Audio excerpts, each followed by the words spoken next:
Hello friends, welcome to SS health talk. आज हम लोग बात करने वाले ऐसे एक लाइफस्टाइल प्रैक्टिस के बारे में जो हम लोगों के लाइफ में अगर जुड़ जाए तो हम लोगों के लाइफ में काफ़ी हेल्प हो सकता है और हम लोग इस चीज़ को अगर अपना सकते हैं तो हम लोगों को काफ़ी सारे बीमारी से रिलीफ भी मिल सकता है। आज के इस टॉपिक पे हम लोग डिस्कस करने वाले ही योगा के बारे में। आज के स्पेशल एपिसोड में मेरे साथ जुड़ चुके हैं डॉक्टर रेशमी दोईफुरे। डॉक्टर रेशमी दोईफुरे एक आयुर्वेदिक प्रैक्टिसिंग डॉक्टर है मुंबई में, बट अभी रिसेंटली उन्होंने उनका जो योगा एंड मेडिटेशन के काफ़ी सारे कोर्स करके उन्होंने खुद का योगा का क्लासेस भी चालू किया और काफ़ी सारे लोगों को उनकी योगा सेशन पे हेल्प हुआ है। स्पेसिफिकली लॉकडाउन के टाइम पे उन्होंने ऑनलाइन क्लासेस भी स्टार्ट किया, तो मैं पूरा डिटेल्स उसमें आपको डिस्क्रिप्शन पे देने वाला हूँ। तो वीडियो शुरू करने से पहले मैं आपको रिक्वेस्ट करता हूँ, इस चैनल पे health and health care related videos में डालते रहता हूँ। अगर आप चैनल पर नए हैं तो चैनल को सब्सक्राइब करके बेल आइकॉन प्रेस कर दीजिए।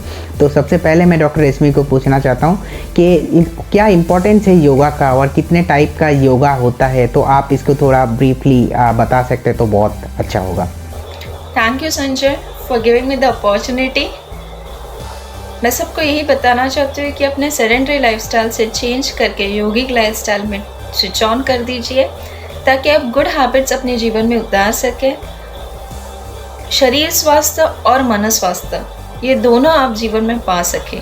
Yoga is not only asanas, but it is more beyond than performing body postures, performing asanas. It is actually a lifestyle. It involves different parts. 8 अंग है इसके, अष्टांग बोलते हैं योग को। इसके 8 पार्ट्स हैं, उसके अलग मीनिंग है, उसकी परफॉर्मेंस अलग है। जैसे अगर सबसे पहले 8 अंग की बात करें तो सबसे पहले अंग आता है यम का।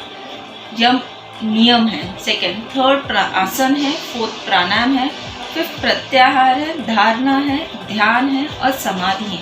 ये 8 अंग मिला के योग होता है। तो हर एक यम से हमें ये पता चलता है कि Yama is the disciplines which we have to follow while we have behaving in the societies. नियम जो सेकेंड अंग है इसका ये मतलब है कि कौन से प्रिंसिपल्स हमें फॉलो करने चाहिए हमारी लाइफ में for benefit of a life. Third जो है आसन्स, बहुत सारे ब्यूटीफुल बॉडी पोस्चर्स हैं। आसन्स बहुत ही प्लेजरेबल मूवमेंट्स होता है बाय परफॉर्मिंग दैट आसन्स। आसन को कहा जाता है स्थिर सुखम आसन, जो स्थिर होता है बॉडी पोस्चर जो हमारे स्थिर भी होते हैं और हमें सुख भी देते हैं, उसी को आसन कहते हैं। प्राणायाम का मतलब ब्रीदिंग पे कंट्रोल करना। It is one kind of breathing exercise at the same times controlling are inhalation and exhalation and completely a breath is called pranayama. Pratyahara का मतलब है withdrawal of the senses. 5 senses जो हम जिस तरह से हमें बाहर की दुनिया से अंदर की दुनिया में कनेक्ट होने के लिए हमें ब्रेन को इंफॉर्मेशन रिसीव करने के लिए 5 सेंसेस की ज़रूरत पड़ती है। आँख, नाक, कान, टंग और स्किन। इस 5 सेंसेस से हमें विड्रॉल करना है, उसको कट डाउन करना है, इंफॉर्मेशन नहीं लेनी है और फिर अंतर्मुख होना है, उसी को प्रत्याहार कहते हैं। फिर आता है धारणा।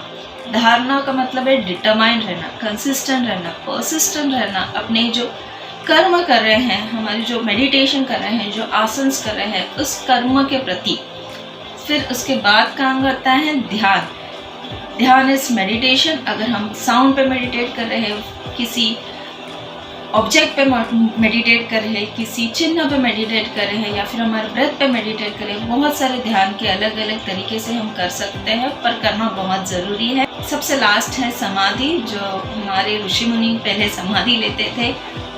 उन्होंने एक तरह का एक अंग है, जब हर एक अंग से पास और मास्टरी हम कर लेते हैं तो आगे अंग हमें अच्छे तरह से प्रयास कर सकते हैं। थैंक यू डॉक्टर रेशमी, आपने बहुत अच्छे से इस चीज़ को एक्सप्लेन किया। मैं अभी आपको एक चीज़ पूछना चाहता हूँ, जैसे बहुत सारे लोगों के माइंड में रहता है कि कौन से टाइम पे योगा का प्रैक्टिस करना चाहिए और कितने टाइम तक योगा प्रैक्टिस करना चाहिए, क्योंकि क्या होता है कि हम लोग के आज के लाइफस्टाइल में टाइम सबसे इम्पॉर्टेंट फैक्टर है। तो जिसकी वजह से लोग सोचते हैं कि हम लोग कल से स्टार्ट करेंगे, बट ये स्टार्ट होता नहीं है, क्योंकि हो सकता है उनको टाइम नहीं मिलता है और नहीं तो उनका जो रूटीन स्केड्यूल है इसको मैनेज करें, क्योंकि शुरू कोई भी चीज़ को स्टार्ट करने में थोड़ा सा दिक्कत आता है। तो अगर आप इसको बताएंगे कि how you can motivate someone to start yoga?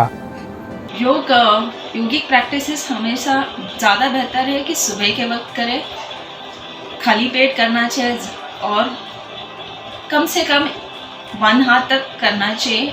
उसमें भी थोड़ा वैरायटीज़ होना चाहिए, जैसे सिर्फ आसन ही नहीं करना चाहिए, कई हद तक प्राणायाम करना चाहिए और फिर एंड अप करना चाहिए ध्यान से। अगर 40 मिनट्स तक आसन की प्रैक्टिस करें तो अनदर 10 मिनट्स के लिए प्राणायाम की प्रैक्टिस करें, फिर 10 मिनट्स के बाद ध्यान की प्रैक्टिस करें। किसी और दिन का अगर हर एक दिन का टाइम टेबल अलग अलग बनाएं, नेक्स्ट डे का टाइम टेबल इस तरह से बनाएं कि हम 30 मिनट्स तक ध्यान कर रहे हैं और 30 मिनट्स तक और शुद्धि क्रियास कर रहे हैं और अलग प्रैक्टिसेस कर रहे हैं, कोई बंद कर रहे हैं, मुद्रा कर रहे हैं। ये सब जो योगिक प्रैक्टिस में इन्वॉल्व होता है उसकी हम यूटिलाइज कर रहे हैं। योगा प्रैक्टिसेस मुझे ऐसे लगता है कि हर एक इंसान को वो आनी चाहिए और उन्हें करनी चाहिए। जिस तरह से हम हमारे जीवन में डेली एक्टिविटीज़ होते हैं, नहाना, खाना, काम को जाना, पढ़ाई करना, सोना, उसी तरह से मुझे ऐसा लगता है डेली एक्टिविटीज़ में योगिक प्रैक्टिस इन्वॉल्व होना चाहिए। अनफॉर्चुनेटली हमारी इंडिया में हर एक कोई स्कूल नहीं है जहाँ पे योगिक प्रैक्टिसेस स्कूल डेज से ही सिखाया जाता है। एज ए कंपलसरी सब्जेक्ट से योगा का एक सब्जेक्ट होना चाहिए ताकि स्कूल डेज से ही बच्चों में वो हैबिट्स आ जाए।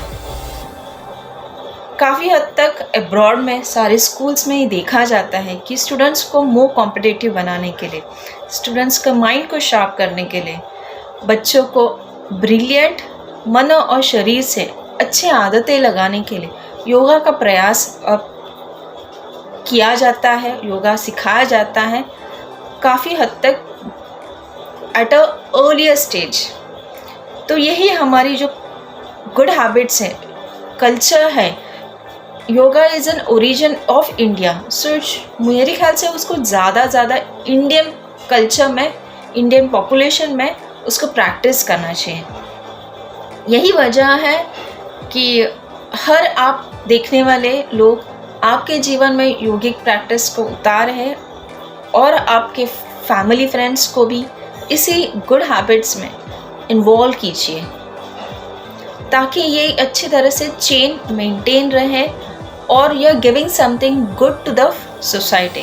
Thank you doctor for your nice explanation. मैं आपको अभी ये पूछना चाहता हूँ कि कुछ ऐसे इम्पोर्टेंट योगा है जो हम लोगों को, जो बिगिनर्स है, जो स्टार्ट करना चाहते हैं, तो उनको ऐसे कुछ बता सकते हैं टिप और 1-2 डेमो दिखा सकते हैं जिससे क्या होता है कि किसी को स्टार्ट करना इमीडिएटली तो योगा स्टार्ट कर सकते हैं प्रैक्टिस, तो ये बहुत हेल्प होगा। एक उदाहरण से इसको समझेंगे। अगर किसी को डाइजेशन रिलेटेड प्रॉब्लम्स है, डिस्पेप्सिया हो रहा है, एसिडिटी की तकलीफ़ है, बर्ब्स आ रहे हैं या फिर खाने की इच्छा नहीं हो पा रही है, अगर इस रिलेटेड के कोई प्रॉब्लम्स है तो उनको अलग तरीके आसन है, जैसे पवन मुक्तासन आसन है, उनको शलभासन है, भुजंगासन भी हेल्प करता है, द्रोणासन आसन है, शुद्धि क्रियास में धौती है, नवली है, ये सारे एक आसन बंध में उद्यान बंद है, इसकी प्रैक्टिस करना उस व्यक्ति को ज़्यादा बेनिफिशियल होता है। तो कुछ आसन स्पाइन रिलेटेड भी होते हैं, जैसे माजरासन है, त्रिपाद माजरासन है, भुजंगासन है, शलभासन है जहाँ पे लोअर स्पाइन को बैकवर्ड बेंड मिलता है, हस्तपादासन है, स्पाइन को फॉरवर्ड बेंड मिलता है, इन पर त्रिकोणासन है जहाँ पे spine left and right side bend होती है, चक्रासन है, स्पाइन व्हील पोजीशन की तरह हम स्पाइन को अच्छी तरह से बेंड करते हैं। हर एक आसन के अलग अलग बेनिफिट्स हैं, अलग उसमें से कारण है वो करने का। तो हर एक बॉडी पोस्चर्स को, बॉडी कंडीशन को समझ के हमें वो आसन चूज़ करना चाहिए। फिलहाल कोरोना पैंडेमिक कंडीशंस में कोविड-19 के वायरस हमारे लंग्स पे अटैक करते हैं और निमोनिया और आगे जाके काफ़ी हद तक डिस्ट्रेस क्रिएट करते हैं। तो हमारी योगिक प्रैक्टिस में कौन से ऐसे प्रैक्टिसेस है जिस तरह से हम हमारे लंग्स को प्रिवेंट कर सकते हैं, कि वायरस से बचाव कर सकते हैं।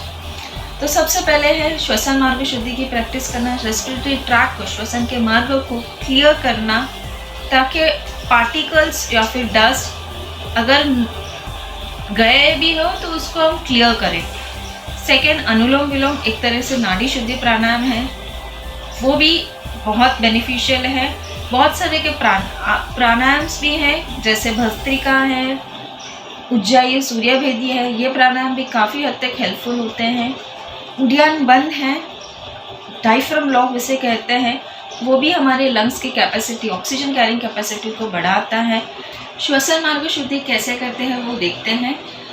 श्वसन मार्ग शुद्धि के लिए आप योगा मैट पे कोई भी आधार आसन में, स्वस्तिकासन या फिर पद्मासन या फिर अर्ध पद्मासन में बैठ के कर सकते हैं, या फिर आप चेयर पे भी बैठ के ये शुद्धि क्रिया कर सकते हैं। अगर आधार आसन नहीं पॉसिबल है तो आप क्रॉस लेग करके भी बैठ के कर सकते हैं। श्वसन मार्ग शुद्धि के लिए एक एक नोस्ट्रिल को पहले क्लीन करेंगे।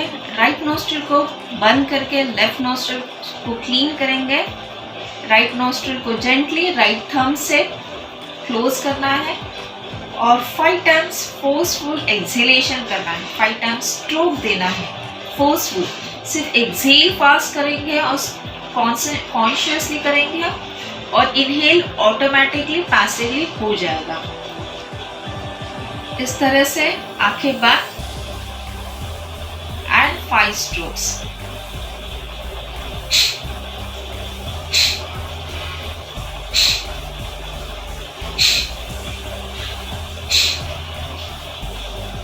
राइट हाथ नीचे, लेफ्ट नोस्ट्रिल से को बंद करेंगे लेफ्ट थंब से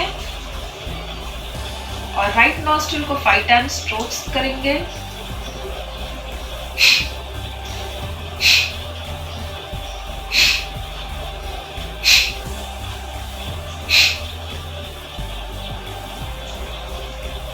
दोनों हाथ नीचे, दोनों नोस्ट्रिल से एक साथ, बोथ द नोस्ट्रिल एक साथ क्लीन करेंगे। 5 टाइम्स स्ट्रोक्स लेंगे।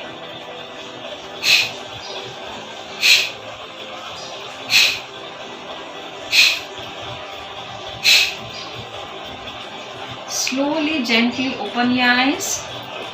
ये है सिंपल श्वसन मार्ग शुद्धि की प्रैक्टिस। उससे रिकरेंट होने वाले साइनोसाइटिस, एलर्जिक राइनाइटिस, कोल्ड अगर हो रहा है बार बार तो प्रिवेंट कर सकते हैं। हमारी जो रेस्पिरेटरी ट्रैक को क्लीन करने के बाद अब हम आगे बढ़ेंगे और हम और अपने ब्रीदिंग को अच्छी तरह से शुद्धि प्राणायाम से और बेनिफिट लेंगे। सेकेंड प्रैक्टिस देखते हैं अनुलोम विलोम की। अनुलोम विलोम को कहा जाता है ऑल्टरनेटिव ब्रीदिंग। जैसे राइट नॉस्ट्रिल से इनहेल करके लेफ्ट नॉस्ट्रिल से एक्सहेल करना है और लेफ्ट नॉस्ट्रिल से इनहेल करके राइट नॉस्ट्रिल से एक्सहेल करना है। ये ऑल्टरनेटिव नॉस्ट्रिल से यूज होता है, इसीलिए इसे नाम दिया ऑल्टरनेटिव ब्रीदिंग। इसे नाड़ी शुद्धि प्राणायाम भी कहते हैं। हमारी जो नाड़ी होती है नर्वस सिस्टम से, उसको शुद्ध करता है, इसीलिए इसे नाम दिया है नाड़ी शुद्धि प्राणायाम। एक तरीके का प्रिपरेटरी प्राणायाम है। प्राणायाम के 8 अलग अलग तरीके से प्राणायाम करते हैं, 8 अलग अलग नाम हैं। उज्जायी सूर्यभेदी, शीतली, शीतकारी, भ्रामरी, भस्त्रिका, प्लाविनी, मूर्छा, ये 8 नाम हैं प्राणायाम के। पर ये 8 तरीके के प्राणायाम करने से पहले हमें कुछ प्रिपरेशन करना पड़ता है। तो प्रिपरेशन में ये नाड़ी शुद्धि प्राणायाम बहुत महत्वपूर्ण है। वो कैसे करते हैं उसका डेमो देखते हैं। किसी भी आधार आसन में जैसे कहा था वैसे बैठ के स्पाइन स्ट्रेट रखें, हेड एंड नेक स्ट्रेट रखें। हमें राइट नॉस्ट्रिल को बंद करके इनहेल करना है लेफ्ट नॉस्ट्रिल से,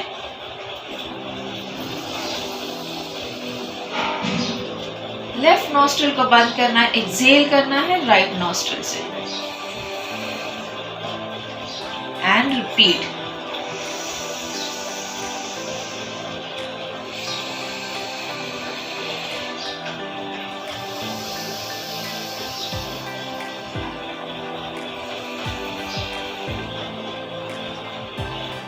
Hands down, gently open your eyes. ये है 1 round of anulom vilom. Thank you doctor Reshmi for your nice explanation and your valuable times. So दोस्तों आज के लिए इतना ही था। मिलते हैं हम लोग नेक्स्ट वीडियो पे, नेक्स्ट कोई नए टॉपिक पे। नमस्ते, जय हिंद।